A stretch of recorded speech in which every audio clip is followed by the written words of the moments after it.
परिवार और माँ, एक प्रेरणादायक कहानी। एक गांव में एक सुखी परिवार रहता था। उस परिवार में 3 भाई और एक बहन थी।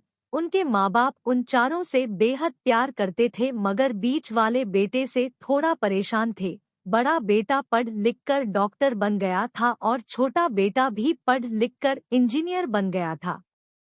मगर बीच वाला बेटा बिल्कुल गंवार और आवारा किस्म का था। कुछ समय बाद उनके दोनों बेटे डॉक्टर और इंजीनियर ने शादी कर ली और महीनों के बाद ही इनकी बेटी का भी एक अच्छे घराने में विवाह हो गया। मगर बीच वाला बेटा अभी भी कुंवारा ही था। वह अनपढ़ था और कहीं पर मजदूरी का छोटा सा काम करता था। उसको शादी के लिए कोई भी लड़की नहीं मिल रही थी। उसके माँ बाप उससे बहुत परेशान हो चुके थे। अब जब भी उसकी बहन अपने मायके आती तो वह अपनी डॉक्टर और इंजीनियर दोनों भाइयों से मिलती थी, मगर बीच वाले भाई से बहुत कम मिलती थी, क्योंकि वह उसे ज्यादा पैसे नहीं दे पाता था। लेकिन फिर भी वह अपनी बहन से बहुत अधिक प्यार करता था। कुछ समय बाद उनके पिताजी की बीच वाले बेटे की बिना शादी किए बिना ही मृत्यु हो गई। उनकी माँ ने सोचा कहीं अब किसी के मुंह से बंटवारे की बात निकले, इसलिए अपने ही गांव में एक सीधी सादी लड़की से मंझले बेटे की शादी करवा दी। शादी होते ही न जाने क्या हुआ।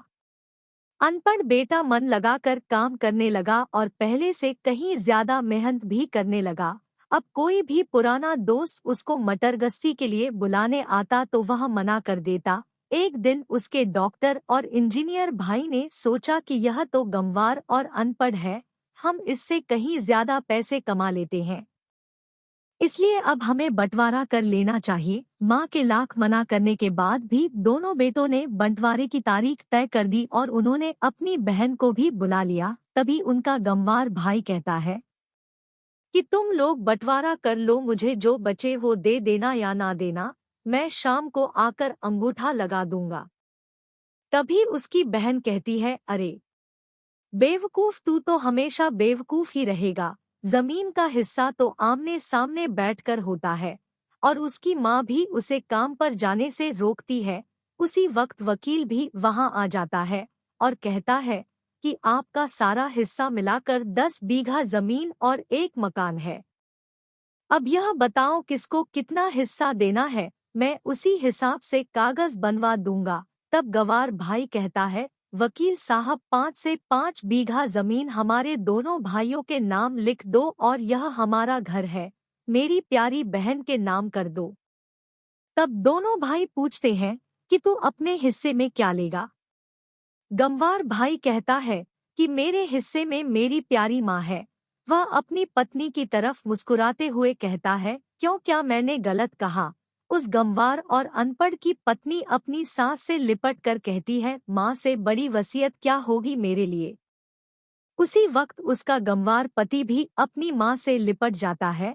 गंवार बेटे और बहू के प्यार ने जमीन जायदाद के बंटवारे को एक सन्नाटे में बदल दिया। तभी बहन अपने गंवार भाई के गले लगकर लिपट कर रोते हुए कहती है कि माफ कर दो भैया, मैं आपको सम्मान नहीं दे सकी।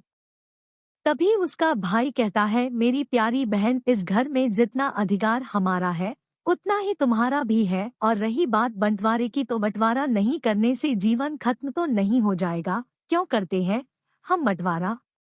क्या हम एक साथ मिलकर नहीं रह सकते, जैसे हम बचपन में मिलकर खेलते रहते थे? एक साथ मिलकर रहने को ही तो कहते हैं। एक अच्छा परिवार और उसके परिवार को संभालती है एक माँ। तभी उसके दोनों भाई भी बहुत शर्मिंदा होते हैं और वह बंटवारे के सभी कागज फाड़ कर फेंक देते हैं। और उस दिन के बाद से उनका पूरा परिवार खुशी खुशी एक साथ रहने लगा।